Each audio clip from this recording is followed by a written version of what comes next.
The massive crystalline spires of Nexus Prime pierced the purple atmosphere like accusations against the sky. Each tower housed billions of beings from across the galaxy, all serving the galactic council that had ruled known space for over 50,000 years. Today, however, those same spires flickered with an unnatural light, their quantum cores struggling to maintain stability as reports flooded in from the outer territories. High Counselor HFY of the Corthani dynasty floated in her biopod, tentacles writhing with barely contained anxiety as she reviewed the latest intelligence reports. Her species had evolved past the need for solid form millennia ago, existing now as pure consciousness within carefully maintained organic vessels.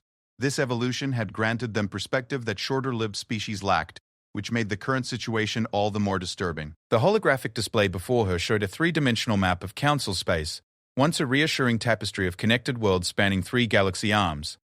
Red indicators now dotted the outer regions, like a spreading infection. Each red dot represented a world that had gone silent in the past month. "Tell me again about the Zirian incident," HFY commanded, her voice harmonics carrying overtones of controlled dread. Sub-Counselor Thane, a crystalline being whose faceted form reflected the chamber's light in prismatic patterns, stepped forward.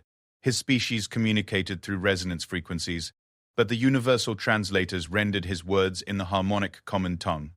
Zirian 7 was a major manufacturing hub, producing quantum processors for half the outer rim, population of 18 billion. On the 13th day of this cycle, all communication simply stopped.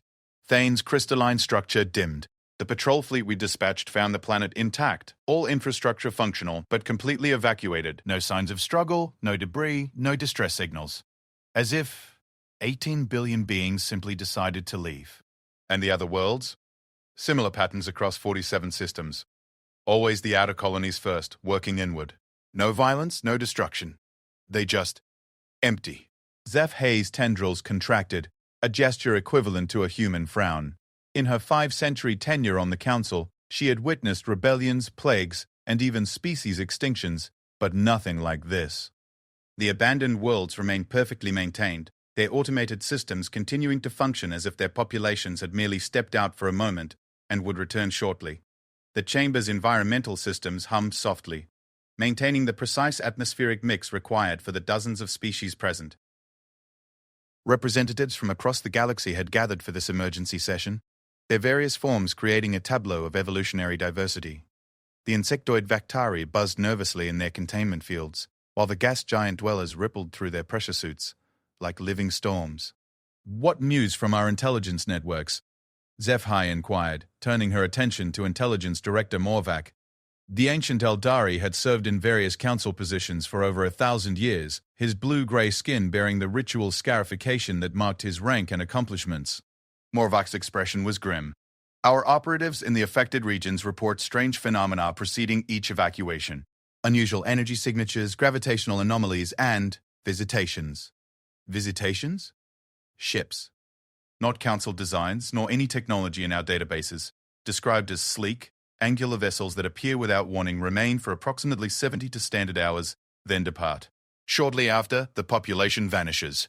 A ripple of unease passed through the assembly. First contact protocols had been established for millennia, governing how the council approached newly discovered species. These procedures had proven effective with countless civilizations, from the most primitive to the most advanced. Yet these mysterious ships followed none of the expected patterns. "Have any of our fleets intercepted these vessels?" asked Councillor Yexny, her insectoid form clicking nervously. "3 attempts have been made," Morvac replied. "In each case, our ships lost all power the moment they approached.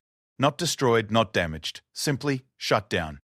Life support continued to function, but all other systems went dormant until the unknown vessels departed." The implications hung in the chamber like a toxic cloud. The Council's military might was legendary, their technology refined over 50 millennia of dominance.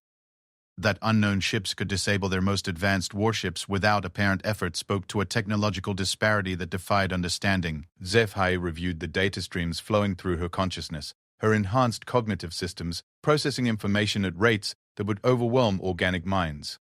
The pattern was undeniable, a systematic, methodical advance toward the core worlds of Council space. Whatever force was responsible demonstrated planning and patience that spanned decades. Councillor Yearn, she addressed a massive tree-like being whose bark skin showed stress patterns. Your species has the longest cultural memory among us. Have the Driani archives any reference to similar events? The ancient being's response came as a low rumble that shook the chamber floor.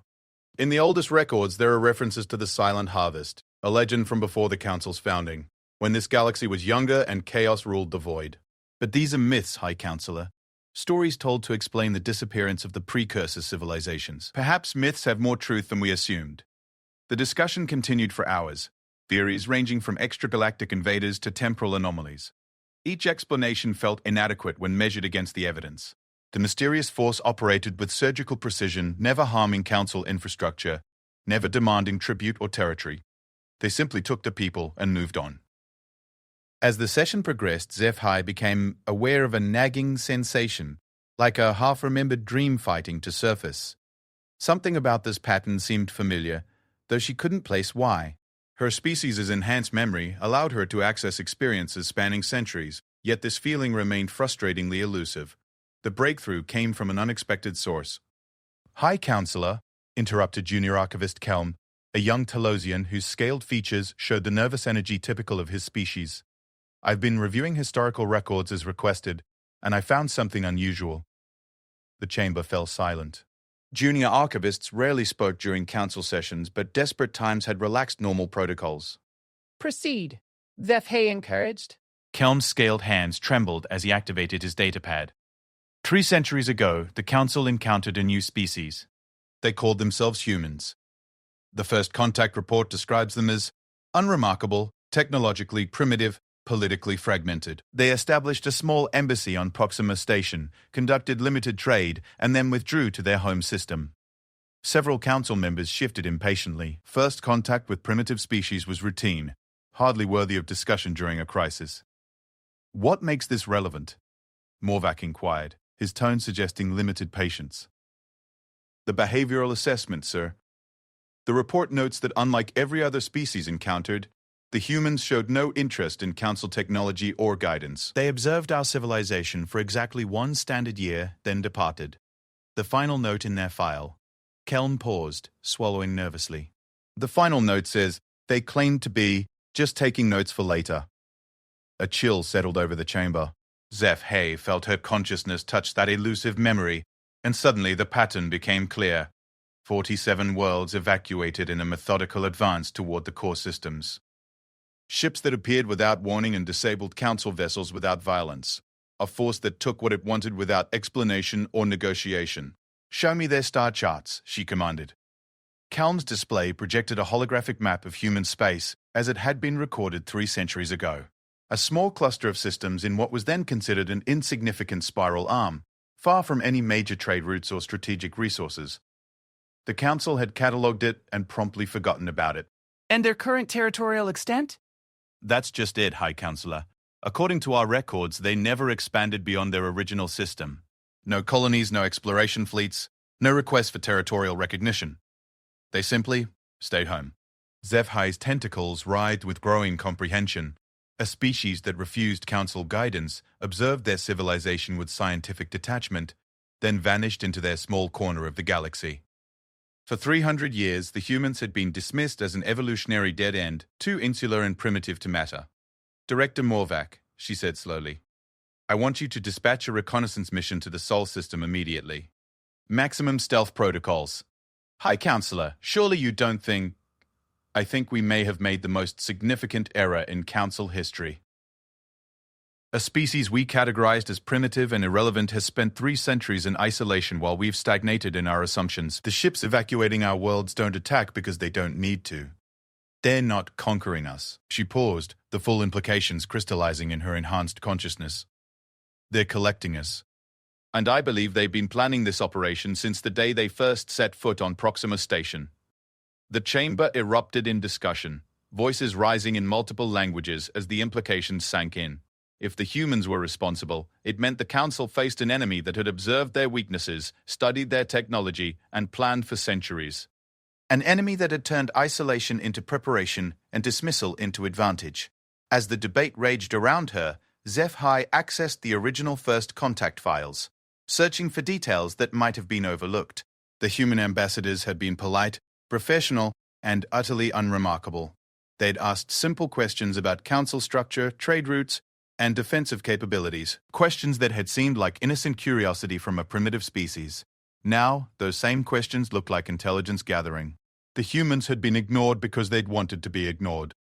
While the council grew complacent in their superiority, humanity had been preparing. The evacuation of 47 worlds wasn't the beginning of an invasion. It was the endgame of a plan 3 centuries in the making. And somewhere in the vast darkness between the stars, Zephe realized humanity was just getting started. The reconnaissance fleet approaching the Sol system consisted of 3 of the Council's most advanced stealth frigates, their hulls wrapped in quantum-dampening fields that rendered them invisible to all known detection methods.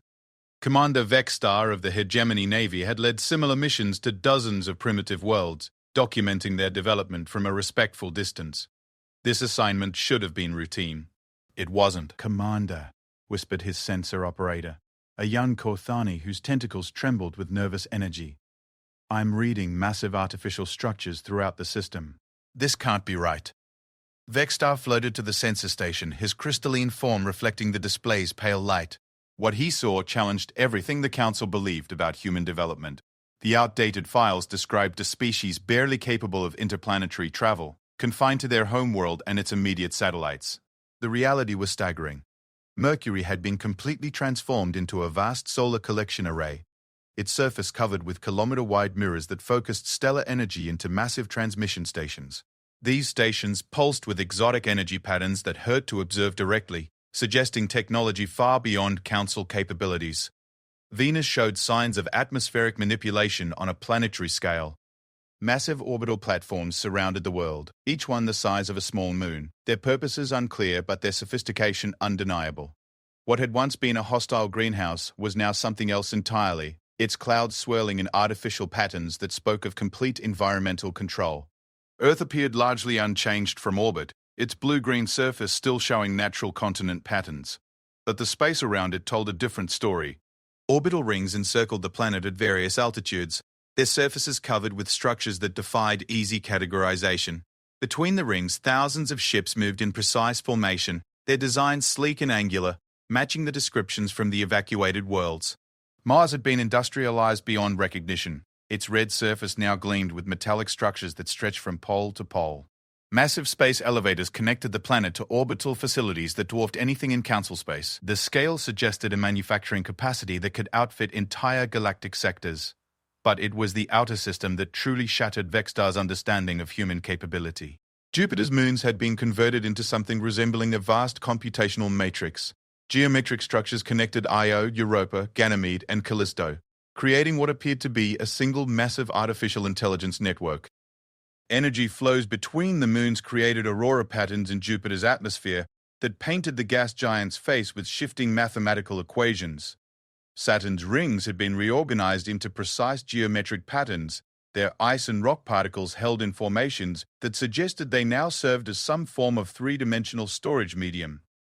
The planet itself was surrounded by installations that harvested its atmospheric gases, feeding massive refineries that produced exotic materials. "Commander," the communications officer reported, her voice barely above a whisper, "I'm detecting quantum entanglement networks throughout the system. They're using instantaneous communication across interstellar distances.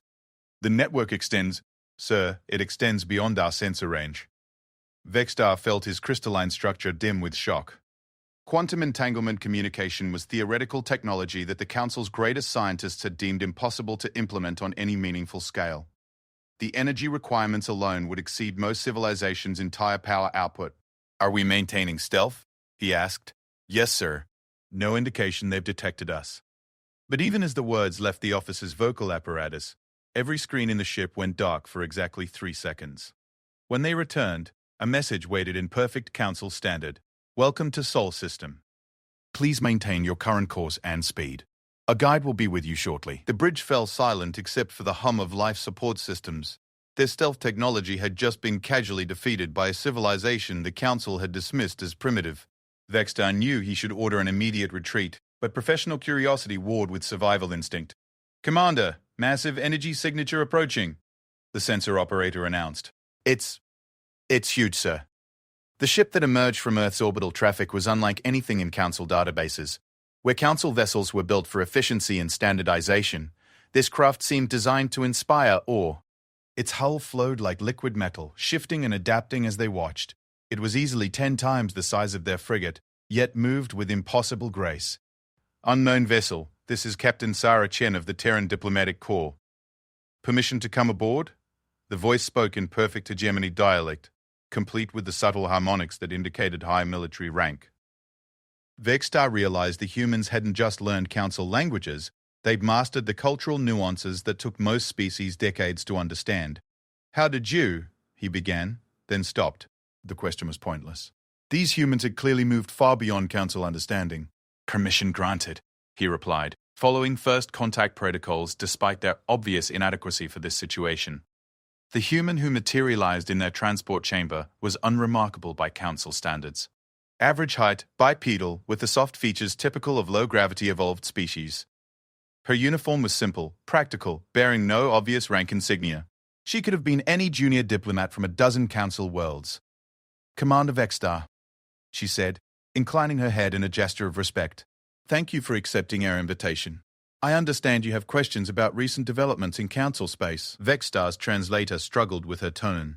The words were polite but carried undertones his species-enhanced hearing detected as carefully controlled amusement. You know why we're here? The 47 evacuated worlds. Yes, we're aware of Council concerns. Captain Chen moved through their ship with casual confidence, examining their technology with the same detached interest a scientist might show when studying primitive tools. Would you like to see what happened to the populations you're missing? Before Vexstar could respond, Chen gestured to their main display. The screen flickered and showed images that defied comprehension. Vast installations in deep space, each one the size of a small planet. Gardens that stretched to the horizon under artificial suns. Cities that floated in zero gravity, their architecture blending organic curves with geometric precision.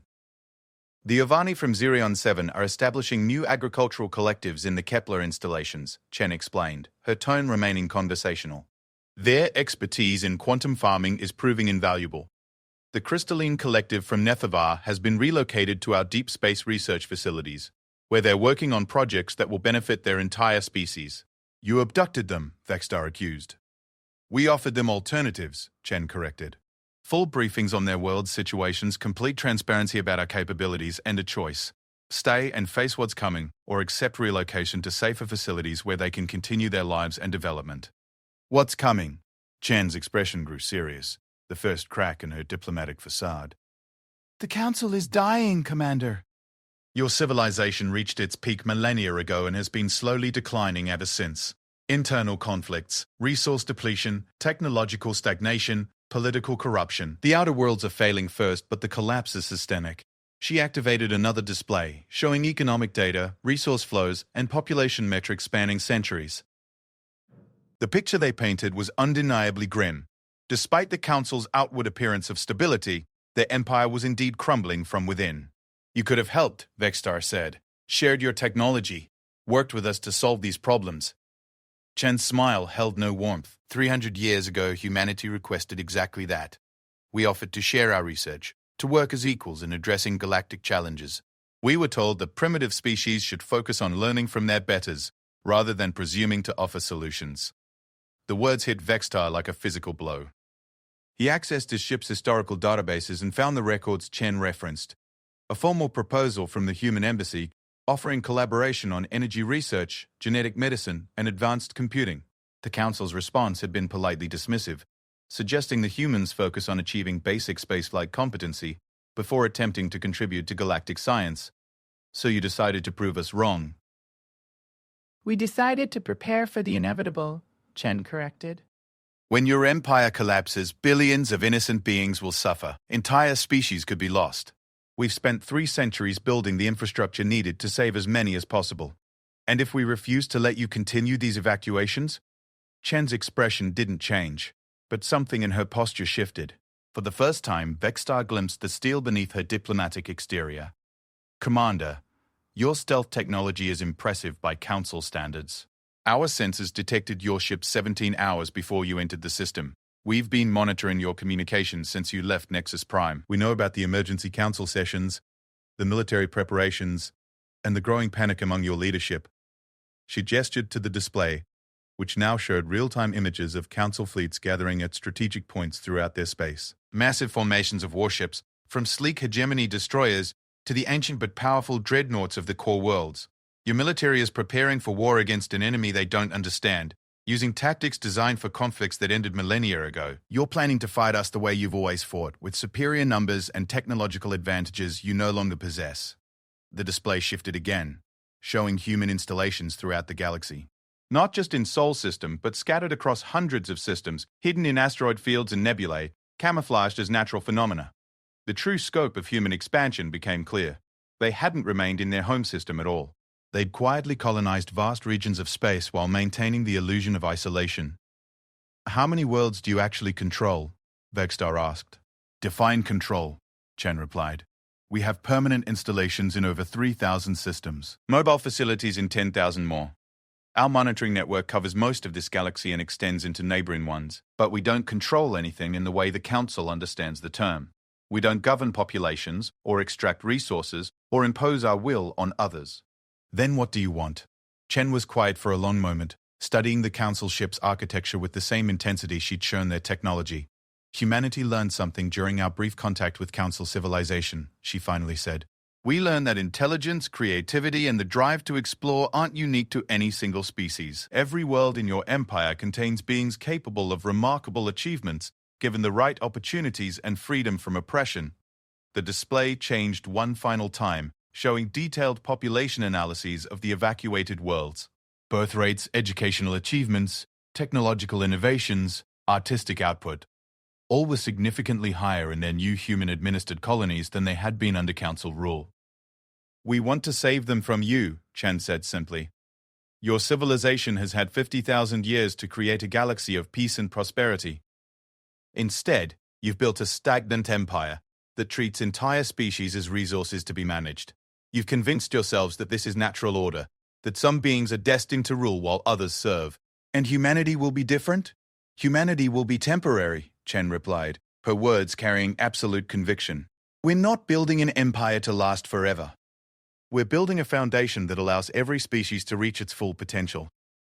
When that's accomplished, when every being in this galaxy has the freedom and resources to pursue their own path, humanity will step back.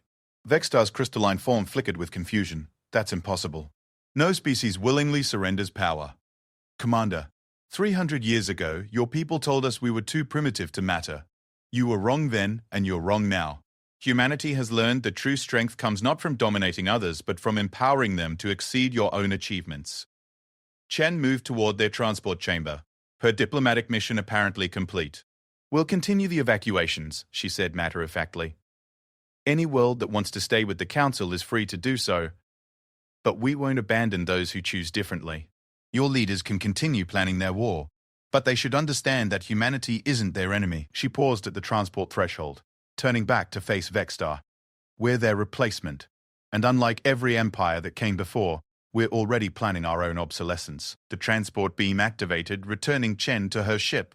Moments later, the massive human vessel simply vanished, leaving no trace it had ever been there. Vexstar stared at the empty space where it had been, his mind reeling from implications too vast to fully comprehend. The Council faced more than technological superiority or military defeat. They faced a species that had learned from every mistake their empire had made and had spent 3 centuries preparing to do better. The question wasn't whether humanity could defeat the Council. They'd already won, not through conquest, but through patience, preparation, and a vision that extended beyond their own immediate interests. The only question remaining was how many Council worlds would recognize that truth before it was too late to choose their own futures. The War Council chamber on Nexus Prime had been expanded 3 times since Commander Vexstar's disturbing report from Sol's system. Representatives from every major Council military force now gathered around a holographic display, showing human installations spread across the galaxy like an infection of light. Each dot represented capabilities that challenged the fundamental assumptions of Council superiority. Fleet Admiral Corvin of the Hegemony Navy stood at the chamber's center, his massive frame radiating the controlled aggression that had made his species the Council's premier military force. His forearms gestured at tactical displays while his primary head spoke, the secondary head constantly scanning for threats in accordance with his species' predator evolution. The situation is clear, Corvin declared. his voice carrying harmonics of absolute certainty. We face an insurrection that has festered in isolation for 3 centuries. These humans have used deception to establish forward positions throughout our space. They've corrupted our citizens with false promises and stolen our populations. General Fex of the Core World's Defense Force nodded agreement, her ancient features bearing scars from conflicts spanning millennia. The Eternals had guided Council military doctrine since the Empire's founding, their extended lifespans providing strategic perspective no other species could match. Their technology is impressive, she conceded, but technology alone has never determined victory. The Zicthri possessed superior weapons when we integrated them. The Morphic Collective controlled matter at the molecular level. We defeated them all through superior tactics, coordination, and the unbreakable will that comes from righteous purpose.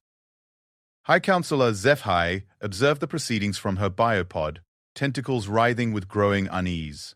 The reconnaissance data told a story her military advisors refused to acknowledge. Humanity's installations weren't randomly scattered across the galaxy. They followed precise patterns that spoke to strategic planning spanning centuries. Admiral Corvin, she interjected, your analysis assumes these humans think like previous Council enemies. Commander Vextar's report suggests otherwise. They allowed him to observe their capabilities, provided information freely, and made no demands. This doesn't fit established patterns of aggressive expansion. Corvin's secondary head turned toward her, eyes narrowing with barely contained impatience. High Counselor, with respect, warfare is my specialty. These humans are using psychological tactics designed to confuse and demoralize our forces. They want us to believe they're invincible, that resistance is futile. It's a strategy as old as conflict itself. The Chamber's displays shifted to show Council fleet dispositions. Thousands of warships have been recalled from patrol duties, creating the largest military concentration in the Empire's history. The sight should have been reassuring, representing the combined might of dozens of species refined over millennia of warfare. Instead, HFY felt only dread. Director Morvac stepped forward, datapad in hand. Our intelligence networks have confirmed human presence in all 7 galaxy arms. However, their installations show no defensive preparations. No weapon emplacements, no shield generators, no orbital fortifications. Either they're supremely confident, or they don't consider us a threat. HFY finished. The words hung in the chamber like an accusation. Admiral Corvin's primary head swiveled toward the intelligence director, both sets of eyes blazing with indignation. Impossible. The Council military represents the combined strength of 300 species, refined through 50,000 years of conflict. No single species, regardless of their technological advantages, could stand against our united forces. As if summoned by his declaration, proximity alarms began sounding throughout the chamber. Council Space Traffic Control reported massive energy signatures appearing at the edge of Nexus Prime's system. The main display shifted to show long-range sensor data. 12 ships emerged from what appeared to be folded space, their arrival creating gravitational ripples that disrupted normal subspace communications. Each vessel was larger than the Council's heaviest dreadnoughts, their hulls shifting and flowing like liquid metal. They arranged themselves in a perfect geometric formation and began broadcasting on all frequencies. Council leadership, this is Admiral Elena Rodriguez of the Terran Expeditionary Fleet. We request permission to address your assembly regarding current galactic developments. The transmission included data packets that overwhelmed the Council's most advanced computer systems. Ship specifications, crew manifests, technological schematics, and tactical capabilities.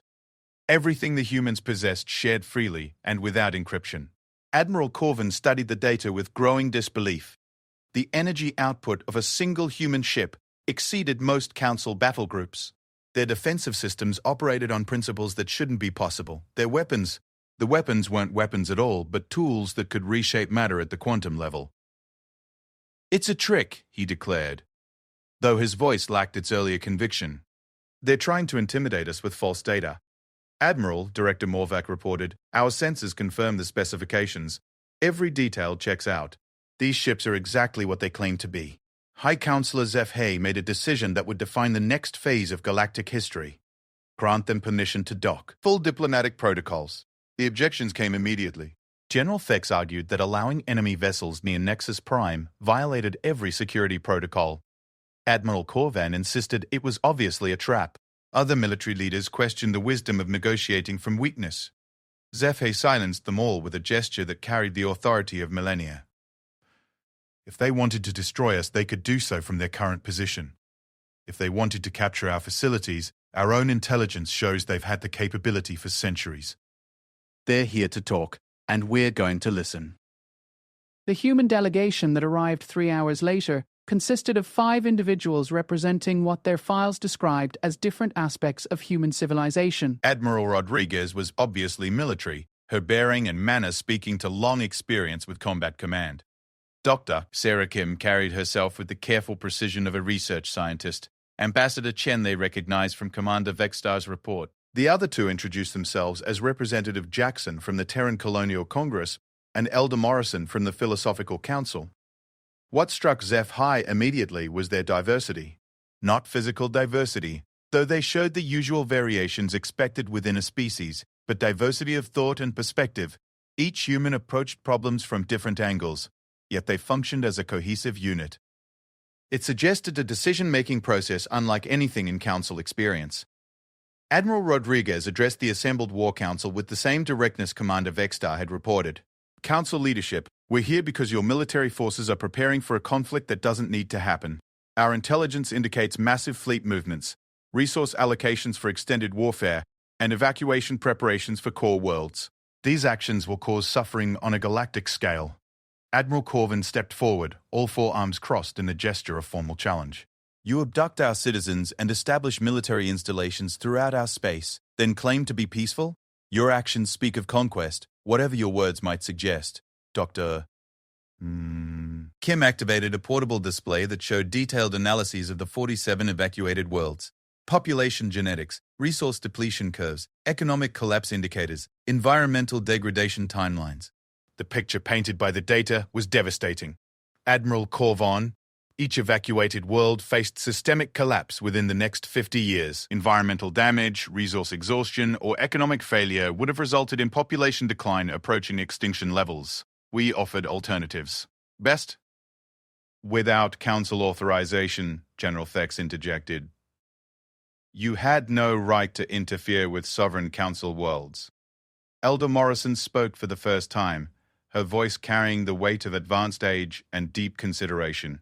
General, at what point does sovereignty become an excuse for negligence? These worlds were abandoned by a central authority more concerned with maintaining control than ensuring survival. When legitimate government fails its most basic obligations, moral authority transfers to whoever will accept responsibility. Representative Jackson produced documentation that made several council members visibly uncomfortable.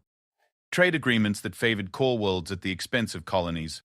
Resource allocation formulas that systematically impoverished outer systems. Military protocols that classified entire populations as acceptable losses in case of conflict. The Council has treated its own citizens as expendable resources for millennia, Jackson said quietly. You've built your empire on the assumption that some beings matter more than others. When we offered alternatives, 93% of evacuated populations chose to leave. 7% remained, Admiral Corvin pointed out. Proof that you didn't offer real choices. Ambassador Chen smiled, the expression somehow both warm and terrifying.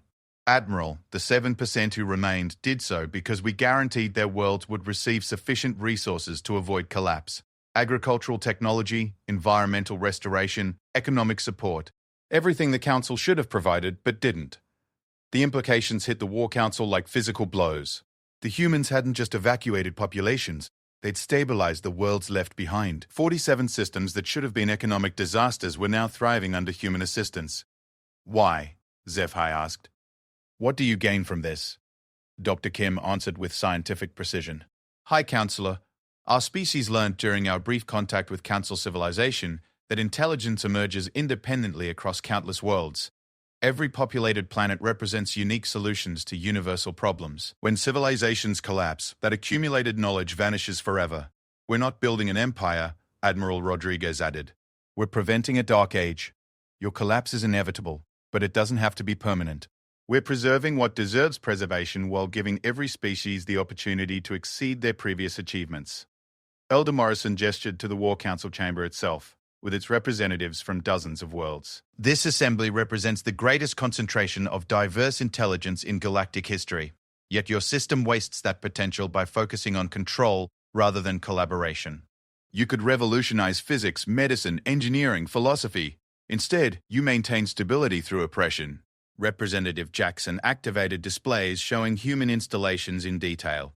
What they revealed challenged every assumption about imperial expansion.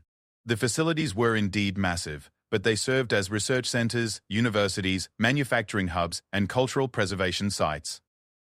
Each one housed representatives from multiple species working on projects that benefited everyone. "We're not conquering the galaxy," he explained. "We're preparing it for what comes next. When the Council falls, these installations will serve as seeds for whatever civilizations emerge from the chaos. Instead of losing 50,000 years of accumulated knowledge, future species will build on that foundation." Admiral Corvin studied the tactical displays with growing frustration. Nothing about the human approach matched established military doctrine. They'd positioned themselves throughout Council space, but not to control territory or resources.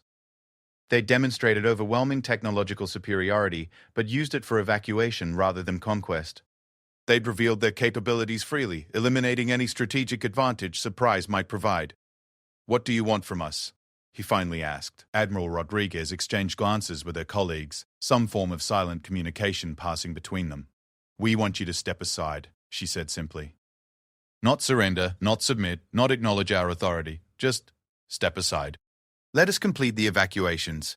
Let us stabilize the worlds that remain. Let us preserve what your civilization achieved while giving every species the chance to build something better. And if we refuse?" The silence that followed stretched for long seconds. When Admiral Rodriguez spoke again, her voice carried no threat, only sadness. "Then you'll force us to save your citizens despite your opposition instead of with your cooperation. The outcome will be the same, but the process will be more difficult for everyone involved." High Counselor Zephe felt the weight of 50,000 years of galactic history pressing down on her consciousness. The empire her species had helped build, the civilization that had brought order to chaos and stability to countless worlds, faced a choice she'd never imagined possible. Surrender without defeat. Acknowledge replacement without conquest. Accept that their greatest achievement lay not in what they'd built, but in stepping aside gracefully when something better emerged. "How long do we have to decide?" she asked. "Dr. YB." Kim consulted a device that displayed complex orbital mechanics calculations. "The current rate of systemic collapse suggests 18 months before widespread civilization failure becomes irreversible. We can work with that timeline if you choose cooperation. If you choose conflict," she shrugged, "we'll accelerate the schedule." As the human delegation prepared to depart, Elder Morrison turned back to address the War Council one final time. "Council leadership, your species achieved something remarkable when you created this galactic civilization. But every achievement contains the seeds of its own limitations. You've reached the boundaries of what your system can accomplish. What happens next depends on whether you choose to see that as failure or as graduation." After they left, the War Council sat in stunned silence. Outside the chamber, the greatest military force in galactic history prepared for a war their leaders no longer understood how to fight. And somewhere in the vast installations hidden throughout Council space, humanity continued the patient work of preparing for whatever came next, regardless of whether that transition happened peacefully or through fire. The decision came 18 hours after the human delegation departed Nexus Prime. In emergency session, the Council voted by the narrowest margin in their recorded history to reject humanity's ultimatum. The vote split along predictable lines. Military species favoring resistance, civilian populations demanding negotiation, and ancient races divided between pride and pragmatism. Admiral Corvin received the authorization he'd sought with grim satisfaction. 3 centuries of human preparation meant nothing against 50 millennia of proven Council superiority. Within hours, the largest battle fleet in galactic history began moving toward predetermined staging areas. High Counselor Zephi watched the preparations from her chambers, tentacles writhing with anxiety that bordered on prescient dread. The intelligence reports continued flowing in, each one painting humanity's capabilities in starker terms. Yet the Council's leadership remained convinced that superior numbers and traditional tactics would prevail. They were about to learn how catastrophically wrong they were. The first indication came from the hegemony's Third Fleet, positioned near the human installation designated Kepler. 442. Fleet Commander Rexesvar reported normal approach patterns, standard battle formations deploying according to millennia-old doctrine. His force consisted of 300 warships, including 12 dreadnoughts capable of devastating entire star systems. The human installation appeared to be a massive agricultural and research complex, its structures optimized for crop production rather than defense. Long-range scans detected no weapon systems, no shields, no military preparations of any kind. Commander Rexva prepared to demand immediate evacuation of all Council citizens. Then his ship stopped working. Not destroyed, not damaged, not even attacked. Every vessel in the fleet simultaneously lost all power except life support.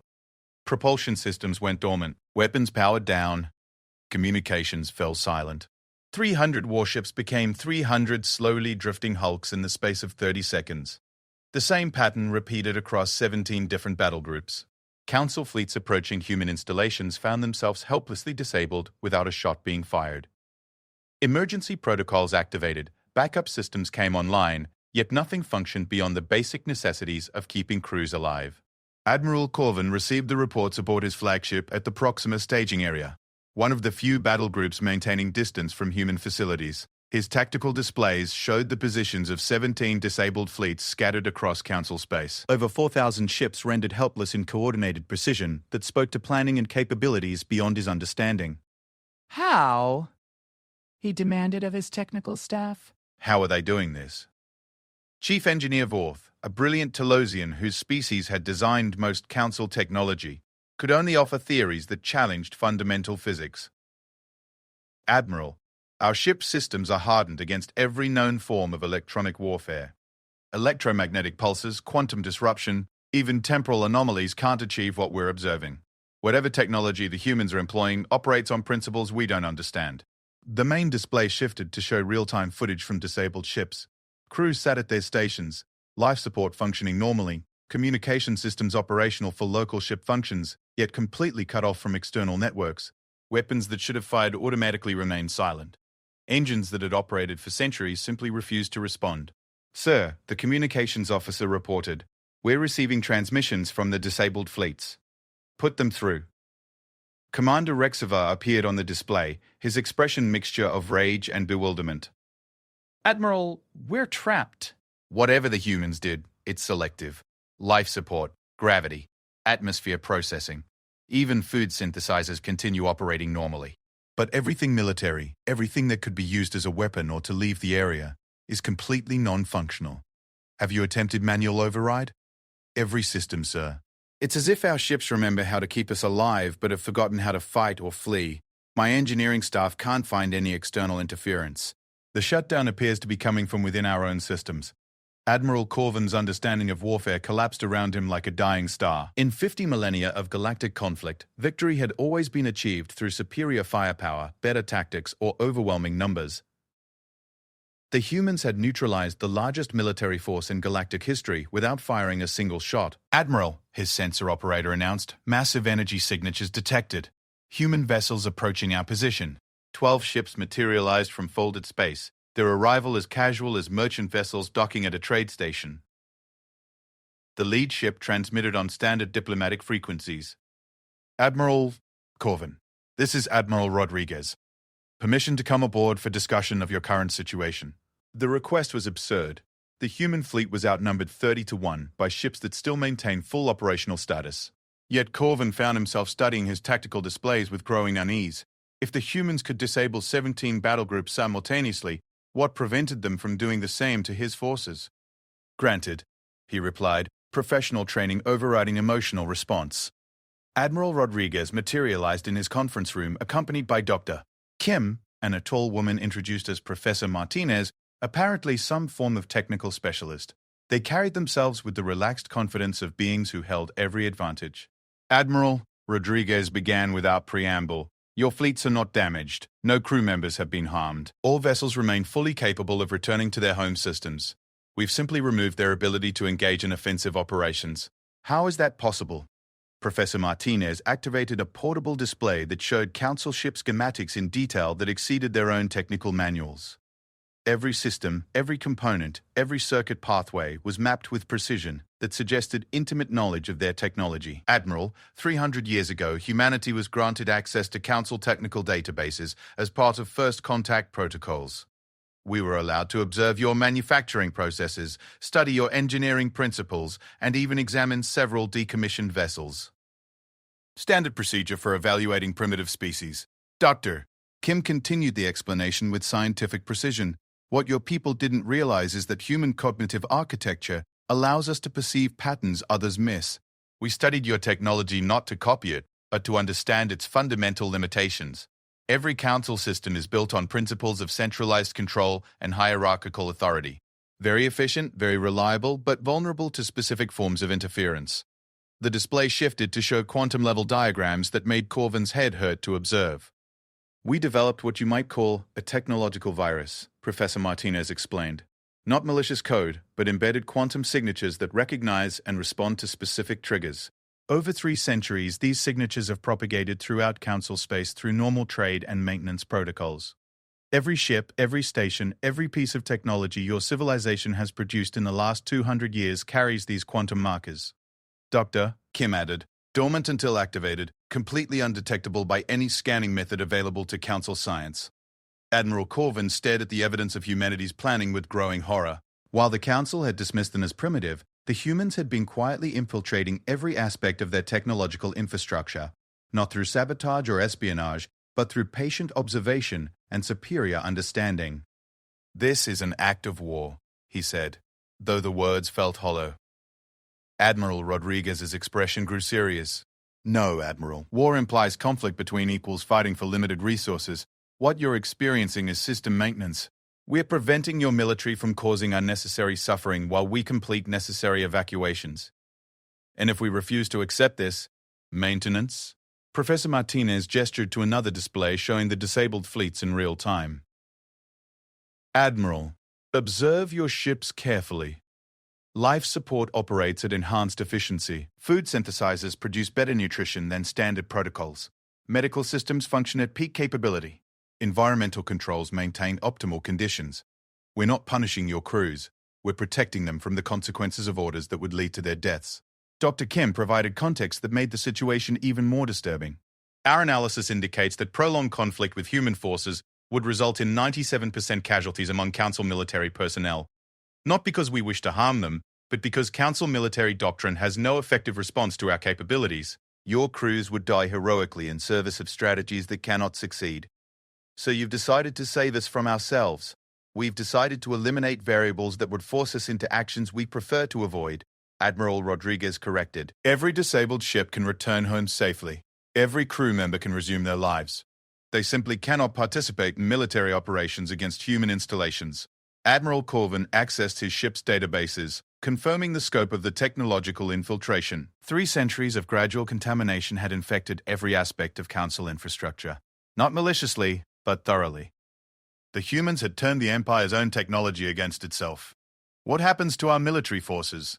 That depends on your leadership's decisions, Admiral Rodriguez replied. Disabled fleets can return to defensive positions around Council worlds. They'll retain full capability for police actions, disaster relief, and protection against actual threats. They simply cannot be used to attack human installations or interfere with evacuation operations. And our weapons research? Our military manufacturing? Professor Martinez smiled with what Corvin was beginning to recognize as characteristic human sympathy mixed with iron resolve. Admiral, your weapons research has been obsolete for centuries. Your manufacturing capabilities are impressive by galactic standards, but laughably primitive compared to human industry. We're not disarming you. We're acknowledging that you were never armed in the first place. The casual dismissal of Council military might struck Corvin harder than any direct insult could have. These humans weren't boasting about their superiority. They were stating observable facts with the same tone one might use to describe weather conditions. How long have you been capable of this level of intervention? He asked. Dr. Kim consulted her records with scientific precision. Full technological infiltration was completed 47 years ago. We've been monitoring Council military preparations since then, hoping diplomacy would make these measures unnecessary. When your War Council voted to proceed with military action, we activated protocols that had been waiting decades for implementation. Admiral Rodriguez gestured toward the conference room's viewports, which showed his own fleet maintaining formation around Corvin's flagship. Admiral, your remaining ships are operational because we want them to be. Your crews are safe because we choose to protect them. Your military exists at our discretion, not because of any inherent strength or strategic advantage. The words hung in the recycled air like an execution sentence. 50 millennia of galactic dominance had ended not with glorious battle or heroic last stands, but with the quiet realization that their empire's strength had been illusory for centuries. What do you want from me? Corvin asked.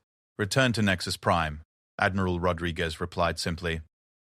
Report that military intervention is impossible. Recommend that Council leadership focus on managing the transition period rather than fighting inevitability. Help us save as many of your people as possible. And if I refuse?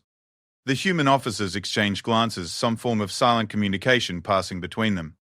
Then you'll remain here while we complete our operations anyway. Doctor, Kim said matter-of-factly, your crews will be well cared for, your ships will be maintained in perfect condition, and eventually you'll be released to return home. The timeline will be the same whether you cooperate or not. Professor Martinez added what felt like a postscript to Corvin's military career. Admiral, humanity doesn't need your cooperation to succeed. We're offering it as a courtesy, and because we believe former Council military personnel will play important roles in whatever civilizations emerge from this transition. Your experience and dedication will be valuable assets in building something better than what came before. As the human delegation prepared to leave, Admiral Rodriguez turned back to address Corvin one final time. Admiral, your empire is dying, but your people don't have to die with it. We're offering them alternatives. Whether those alternatives are accepted through cooperation or implemented despite opposition is ultimately your choice. Choose wisely. After they departed, Admiral Corvin sat alone in his conference room, staring at displays that showed the remains of galactic military power. Thousands of ships reduced to expensive passenger transports. Crews trained for warfare suddenly serving as witnesses to their own obsolescence. Outside his viewports, the stars continued their ancient dance, unchanged by the quiet revolution that had reshaped galactic civilization in the span of a single day. The age of Council dominance was over. The age of humanity was just beginning. 5 years had passed since the day Admiral Corvin returned to Nexus Prime with news of humanity's bloodless victory. The great crystalline spires still pierced the purple atmosphere, but their light had dimmed noticeably. Half the towers stood empty, their quantum cores maintaining minimal power, while their former inhabitants chose new lives in human-administered colonies. High Counselor Zeph floated in her biopod within what had once been the galaxy's center of power, reviewing reports that told the story of the most peaceful transition in galactic history. The Council still existed, but its authority now extended only to those worlds that actively chose to remain. Nearly 60% of their former territory had quietly transferred to human administration, not through conquest but through simple preference. The transformation had been remarkable to witness. Worlds that had struggled under Council resource allocation now thrived, with access to human technology and organizational methods. Species that had been classified as developing or primitive now contributed to research projects that pushed the boundaries of known science. Most surprisingly, former Council military personnel had found new purposes as coordinators, advisors, and bridge builders between old and new civilizations. Admiral Corvin himself now served as liaison between remaining Council forces and human evacuation fleets, his military expertise proving invaluable in organizing the largest humanitarian operation in galactic history. The irony wasn't lost on Zeph that their former enemy had become their most trusted partner in managing the Empire's dismantling. High Counselor announced her aide, a young Corthani who had chosen to remain on Nexus Prime despite offers of advancement in human space. Admiral Rodriguez has requested a meeting regarding the Andromeda Sector transition. The Andromeda Sector represented one of the Council's oldest holdings, containing 17 species that had been members for over 20,000 years. Their decision to request human administration had shocked many Council loyalists, but the reasoning was clear. Stagnation versus growth, limitation versus possibility. Send her in, Zeph replied, her tentacles adjusting to accommodate the familiar mixture of resignation and curiosity that characterized all her interactions with humanity's representatives. Admiral Rodriguez entered with her typical direct manner, though 5 years of diplomatic contact had refined her approach to alien sensibilities. She was accompanied by Dr. Ulrich, Sarah Kim, and a new face, introduced as Director Chen of the Transition Management Bureau. High Counselor, Rodriguez began, we wanted to discuss the timeline for Andromeda Sector integration and address some concerns raised by your remaining populations. Dr. Kim activated a portable display showing detailed analyses of Council worlds that had chosen to remain under traditional administration. The data was troubling but not unexpected. Declining birth rates, reduced innovation, increasing dependency on human assistance for basic infrastructure maintenance. The pattern is consistent across all remaining Council territories. Dr. Kim explained. Populations that choose to stay experience what we're calling civilizational depression. Not because conditions are poor, but because they're aware of opportunities they're not pursuing. Director Chen, whose manner suggested extensive experience with complex transitions, elaborated on the psychological aspects. High Counselor, consciousness of alternatives changes everything. Your remaining citizens know that their neighbors in human-administered space are exploring new frontiers, pursuing revolutionary research, and building technologies that seemed impossible a decade ago. That knowledge makes traditional council stability feel less like security and more like imprisonment. HFY had observed this phenomenon firsthand among her own staff. Younger beings especially struggled with the choice between familiar limitations and unknown possibilities. The humans hadn't conquered council space through force. They'd conquered it through demonstration that better alternatives existed. "What do you propose?" she asked, though she suspected she already knew the answer. Admiral Rodriguez gestured to another set of displays showing human installations throughout the galaxy. What had begun as emergency evacuation sites had evolved into something unprecedented. A galactic civilization based on voluntary association, collaborative research, and the principle that every species should be free to reach its maximum potential. "We propose completing the transition," Rodriguez said simply. "Not through pressure or ultimatum, but through an open offer to all remaining council worlds.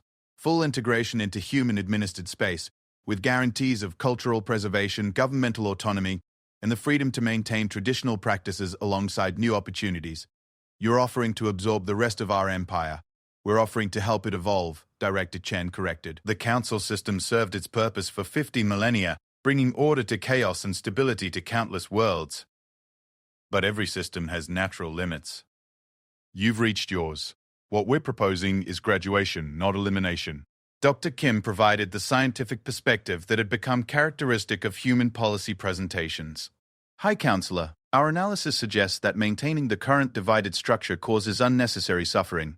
Council worlds expend enormous resources trying to match human-administered development, while lacking the technological and organizational tools to succeed. Meanwhile, human installations operate below optimal efficiency because they can't fully integrate with council supply chains and research networks."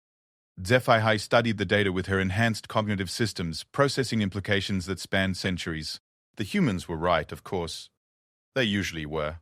The current arrangement satisfied no one while perpetuating problems that had grown worse each year since the transition began. "And what becomes of council leadership? Of our institutions, our traditions, our identity as distinct civilizations?"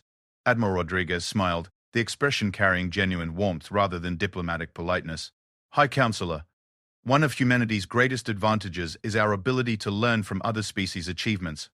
Council civilization developed governmental structures, cultural preservation methods, and social organizations that we're still studying and adapting. We don't want to replace what works, we want to help it reach its full potential." Director Chen activated displays showing human colonies where former council officials served in leadership roles, their expertise valued, and their authority respected. Rather than being marginalized, many had found their influence expanded as they helped design new systems that combined the best aspects of both civilizations.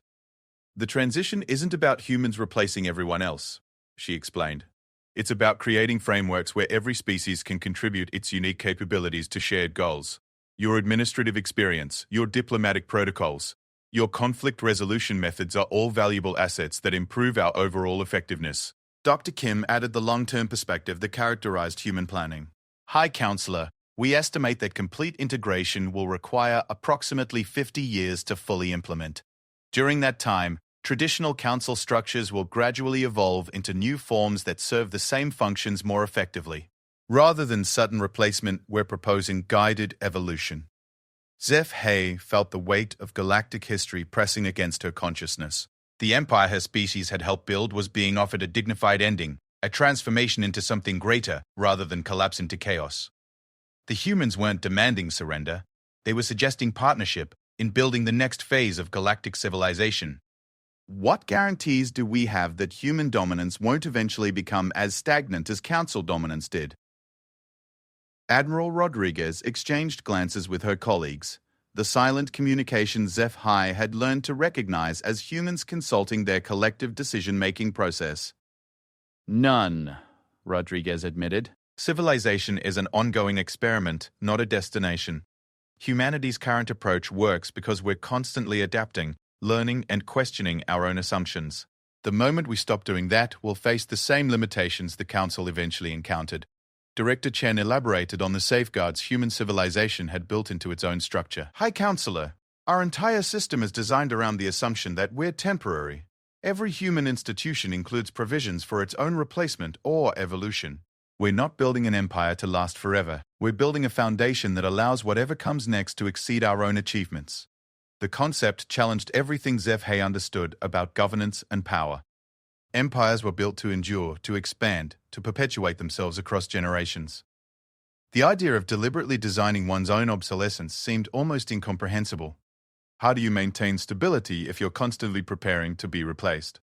Dr. Kim provided the scientific rationale with characteristic precision. Stability isn't preservation of static conditions, High Counselor. True stability comes from successful adaptation to changing circumstances. We maintain social cohesion not by preventing change, but by ensuring change serves everyone's interests, rather than just the powerful. Admiral Rodriguez gestured toward the chamber's windows, which showed the bustling activity of Nexus Prime's remaining population. High Counselor, look at what's happening here. 5 years ago, this station housed the central authority of a galactic empire. Today, it serves as a coordination hub for voluntary associations between hundreds of species. The function has evolved, but the essential purpose remains, bringing different civilizations together for mutual benefit. The observation was accurate.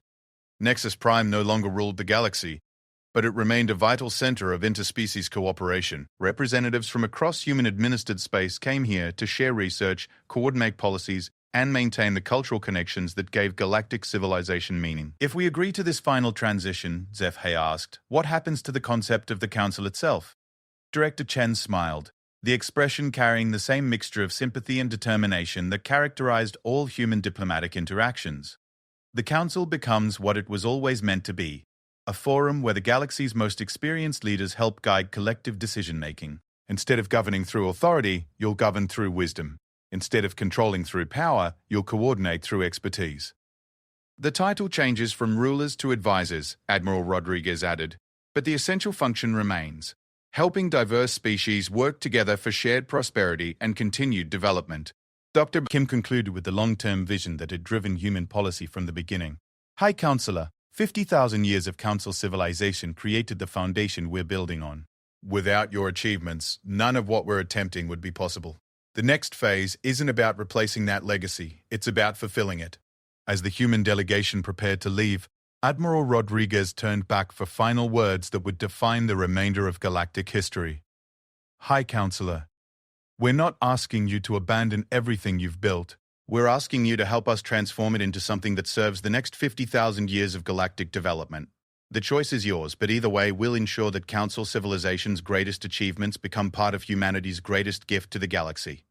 The freedom for every species to exceed their own expectations.